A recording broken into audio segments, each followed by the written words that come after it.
If your baby can self-settle at bedtime but still waking too hourly overnight, let's talk about what might be going on. As a sleep consultant, my job is to find the root cause of what's causing a baby's sleep issue. So in this example, why is your baby still waking every 2 hours? And the truth is that we all wake pretty much every 2 hours overnight, even as adults. But what we can do as adults and sleep-trained babies is that they are able to put themselves back to sleep without needing to be rocked, patted, or bounced. So we're never going to stop your baby from waking, but we need to figure out why isn't your baby putting themselves back to sleep overnight, particularly if they can already self-settle. So we would need to look at all of the sleep foundations to make sure that we've dotted our I's and crossed our T's. Are the sleep totals adequate for your baby, or is overtiredness or undertiredness at play?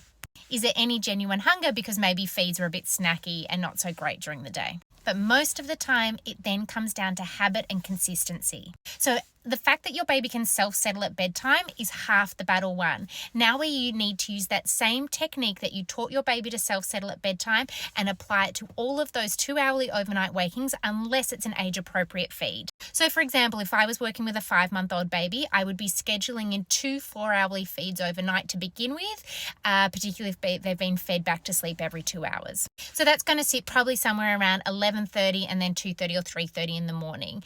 Every other waking that happens in between, you are going to use your same sleep training technique that you used at bedtime, because consistency is key here. Consistency will equal less tears. Babies love patterns. So we want your baby to be able to pick up on that when they wake between a sleep cycle.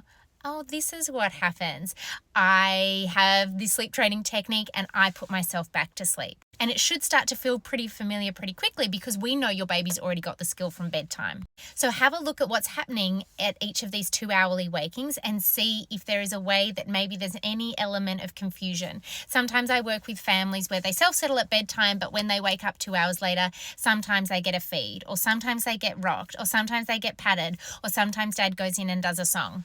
And whilst all of those are really lovely and attentive ways to try and resettle a baby, sometimes it can be a bit confusing. So having a really clear plan from bedtime and for all overnight wakings is the key to transferring the self-settling skill across the whole night. And with consistency, it should happen and fall into place pretty quickly.